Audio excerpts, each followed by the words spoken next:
Good morning student, स्वागत है आज की क्लास में आपका। लास्ट लेक्चर में हमने बात की थी वर्साई की संधि की। वर्साई की संधि जो 1919 में, जो 28 जून 1919 को जर्मनी के साथ की गई थी।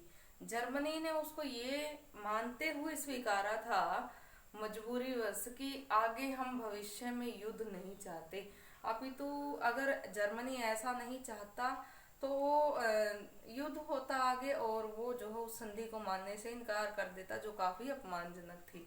लेकिन इसके अतिरिक्त अन्य देशों के साथ भी मित्र राष्ट्रों ने संधि की और उनके विभिन्न प्रदेशों के बारे में कुछ एक बातें तय की, जिसमें हम बात कर सकते हैं सेंट जर्मन की संधि। सेंट जर्मन की संधि ये हुई थी 10 सितंबर 1919 को। ये संधि की गई थी ऑस्ट्रिया के साथ।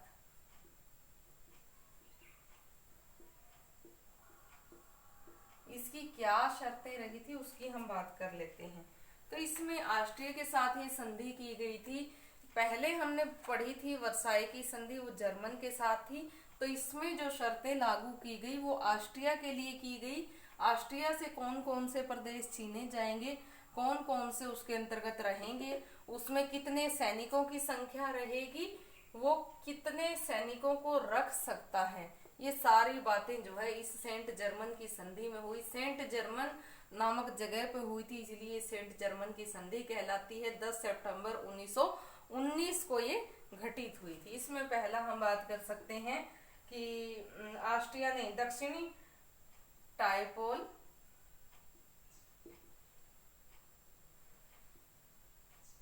ट्रेटिनो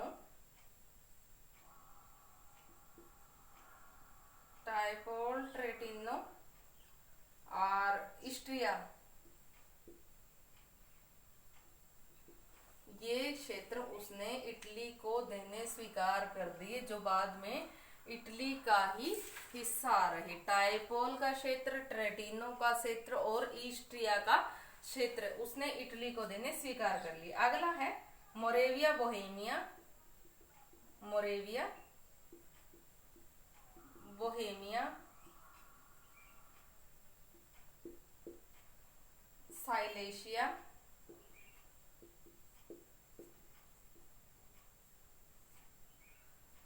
ये क्षेत्र जो है, जो नवीन एक देश शुरू जो गठित किया गया था, चेकोस्लोवाकिया, ये उसके जो ऑस्ट्रिया के क्षेत्र थे वो किसे दे दिए गए? चेकोस्लोवाकिया को।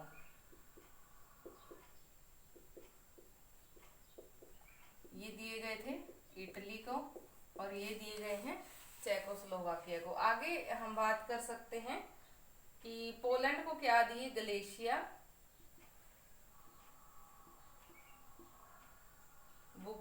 रोमानिया,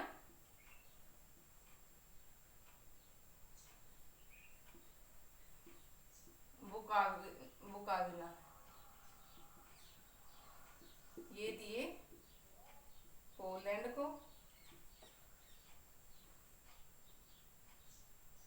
सर्बिया के नवगठित राज्य यूगोस्लोवाकिया को बोस्निया,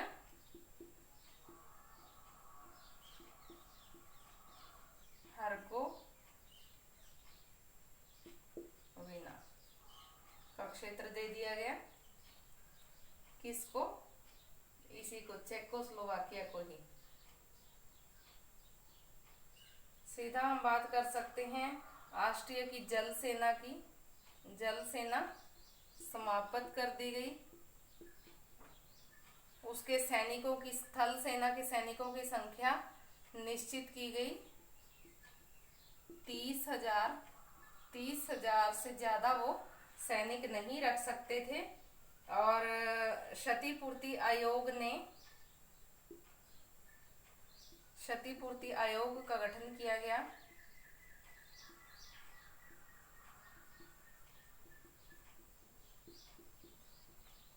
जिसने जो हर्जाना तय किया उसको वो जल्द से जल्द देना निश्चित किया गया। तो ये हुआ कि महाशक्ति ऑस्ट्रिया सिकुड़कर एक छोटा सा देश रह गया, जो उसकी जनसंख्या 30 करोड़ से घटकर केवल 60 लाख ही रह गई। तो यहाँ पे इस अपमानजनक संधि को ऑस्ट्रिया को भी सहना पड़ा, जिसमें हमने देखा कि उसने ये 3 क्षेत्र दिए इटली को, ये 3 क्षेत्र दिए चेकोस्लोवाकिया को, ये 3 क्षेत्र दिए पोलैंड को, फिर ये बोस्निया हर्गोविना का जो क्षेत्र था वो नवगठित राज्य चेकोस्लोवाकिया को दिया, जो सर्बिया का था। जल सेना बिल्कुल खत्म कर दी गई, थल सेना 30,000 निश्चित कर दी गई।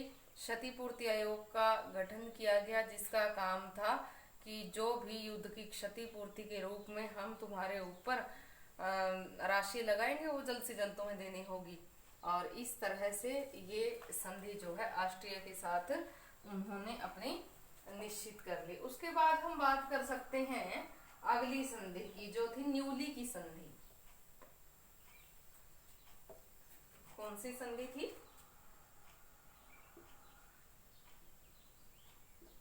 न्यूली की संधि।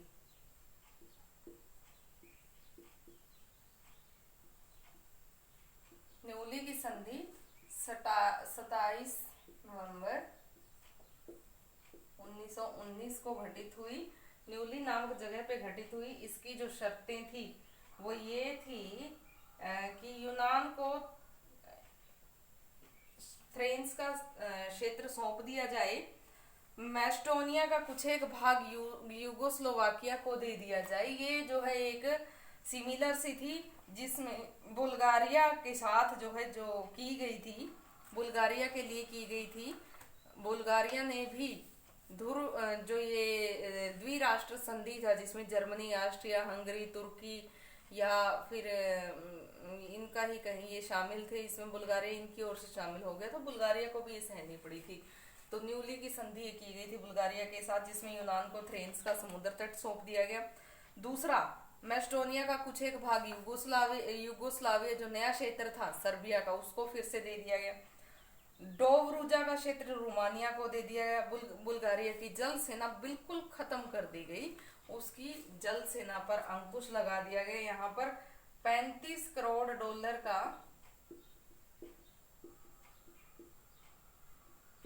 युद्ध की क्षतिपूर्ति के रूप में इसको तय किया गया कि बुल्गारिया को देना होगा। उसके लिए 37 किस्तें तय की गई, 37 किस्तों में ये देना होगा।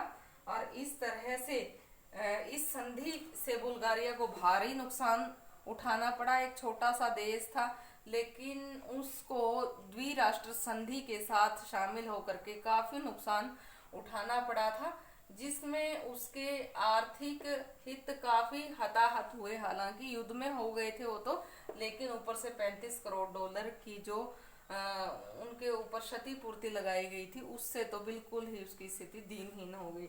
तो ये अचकार एक इतिहासकार हैं, वो लिखते हैं कि 1919 की न्यूली की संधि ने बुल्गारिया को आर्थिक रूप से कमजोर कर दिया और इसकी हानि पर मोहर लगा दी, और बुल्गारिया को और अधिक हानि में डालते हुए सर्बिया और यूनान में लगी हुई उसकी सीमाओं पर में परिवर्तन कर दिया गया।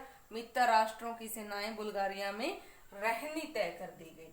उसके बाद हम अगली संधि की बात करें, अगली थी ट्रायनोन की संधि।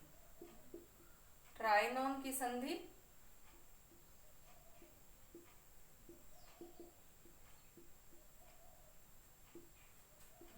ये की गई थी हंगरी के साथ।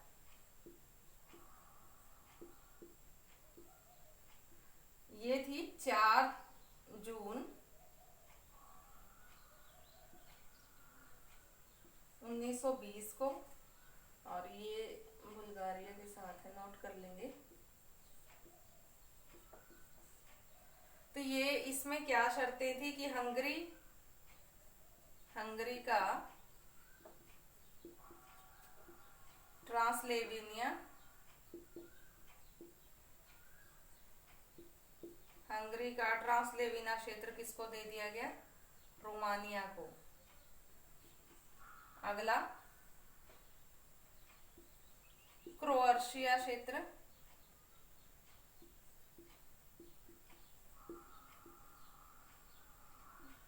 यूगोस्लाविया को,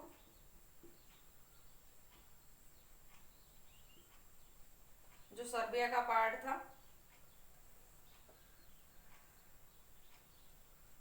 स्लोवाकिया,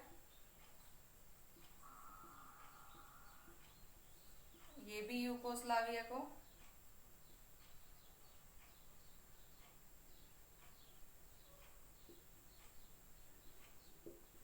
ये चेकोस्लोवाकिया वाला है, स्लोवाकिया। हंगरी में 35,000 की सेना निश्चित कर दी गई। थल सेना, जल सेना तो बिल्कुल समाप्त कर दी गई इसकी भी। और इसमें भी क्षतिपूर्ति आयोग निश्चित कर दिया गया। क्षतिपूर्ति आयोग, उसमें इसमें संधि के तहत 1,25,000 वर्ग मील क्षेत्र 2 करोड़ की जनसंख्या का राष्ट्र था। 1,25,000 वर्ग मील का क्षेत्र 2 करोड़ की जनसंख्या का वो था, जिसमें अब केवल 1,25,000 वर्ग मील से कितना रह गया, वो 35,000 वर्ग मील रह गया क्षेत्र इसका। और ये इसकी जो जनसंख्या 2 करोड़ थी, 2 करोड़ की जो जनसंख्या थी अब कितनी रह गई, 2 करोड़ की जनसंख्या अब 80 लाख रह गई। तो इस तरह से इसके क्षेत्र में कटौती हुई, इसकी जनसंख्या में कटौती हुई, इसकी सेना में कटौती हुई, इसके क्षेत्रों में कटौती हुई। विभिन्न क्षेत्रों को विभिन्न देशों का हिस्सा मान लिया गया। ट्रांसलेवेनिया का क्षेत्र रोमानिया का मान लिया गया, क्रोएशिया का क्षेत्र यूगोस्लोवाकिया का मान लिया गया, ये चेकोस्लोवाकिया यूगोस्लोवाकिया का हिस्सा बन गया। तो इस तरह से ये अपमानजनक संधि हंगरी को सहनी पड़ी, जो 4 जून 1920 को तय की गई थी, गठित हुई थी। इसके बाद एक और लास्ट संधि हम पढ़ लेते हैं, सेब्रे की संधि। तुर्की के साथ की गई थी ये सेब्रे की संधि। सेब्रे की संधि की गई थी 10 अगस्त 1920 को तुर्की के साथ। इसकी भी कुछ एक शर्तें थी, वही है। इसमें सीरिया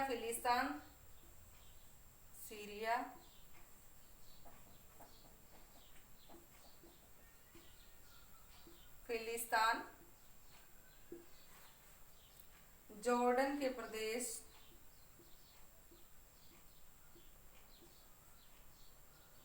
राष्ट्र संघ को सौंप दिए गए। अगला है गैलीपोली,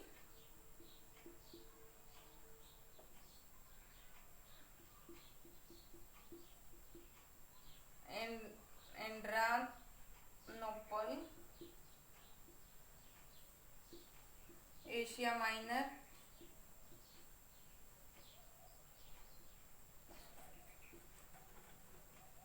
यूनान को दे दिए गए।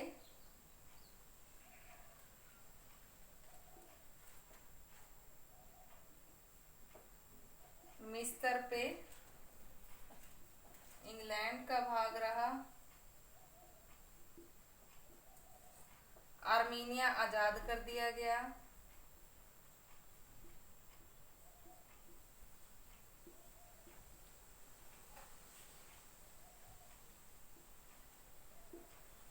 बासफोरस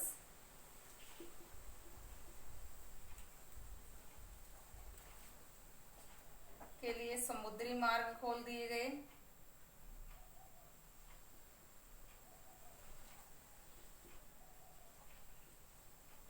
यहाँ इनके सैनिकों की संख्या 50,000 निश्चित कर दी गई।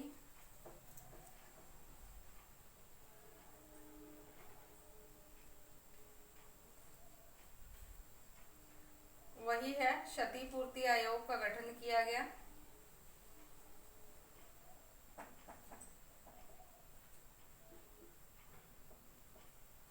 युद्ध के बाद मुस्तफा कमाल पाशा को तुर्की का राष्ट्रपति चुना गया और इस संधि को मानने के लिए तुर्की को मजबूर किया गया। लेकिन यहाँ भी मित्र राष्ट्रों को चैन नहीं पड़ी इस संधि से भी। इस संधि के बाद 1933 में एक और संधि मित्र राष्ट्रों ने आगे तुर्की के साथ की, जो कहलाती है लोसान की संधि। लोसान की संधि तुर्की के साथ दोबारा की गई 24 जुलाई 1933 को, जिसमें थ्रेस का भाग, समरना और आर्मीनिया को वापस कर दिया गया तुर्की को। सूडान, सीरिया, फिलिस्तीन, मेसोपोटामिया, इन पे तुर्की का किसी तरह का कोई अधिकार नहीं रहा। फिर आगे है बास्फोरस और दानियाल के जल डमरुओं को अंतरराष्ट्रीय रूप के लिए, अंतरराष्ट्रीय तौर पर खोल दिया गया व्यापार के लिए। तुर्की का कोई सैन्य प्रबंधन अब नहीं रहा। तुर्की के सुल्तान को अपने शासक के अंतर्गत रहने वाला समस्त जातियों के प्रति सम्मान और व्यवहार व्यक्त करने वाला कहा गया। और इस संधि के बारे में माना गया कि ये कोई आरोपित संधि नहीं थी, बल्कि सही अर्थों में एक शांति संधि थी, शांति स्वरूप को प्रदर्शित करने वाली संधि कही गई। तो इस प्रकार से हमने जो ये संधि आज पढ़ी है, सेंट जर्मन की संधि ऑस्ट्रिया के साथ की गई, न्योली की संधि बुल्गारिया के साथ की गई, ट्रायनॉन की संधि हंगरी के साथ, सेब्रे की संधि तुर्की के साथ और लोसान की संधि भी तुर्की के साथ ही की गई। ये सारी की सारी संधियां विश्व शांति स्थापित करने के लिए की गई थी मित्र राष्ट्रों के कहने के अनुसार। लेकिन यदि हम देखें तो विभिन्न जो ये धुरी शक्तियां थी, धुरी राष्ट्र थे, इनके ऊपर बहुत बड़ी मात्रा में क्षतिपूर्ति लगाई गई, जो इनके लिए एक अपमान की बात थी। तो इसको आप पढ़ के देखेंगे। आज के लिए इतना काफी है। Thank you.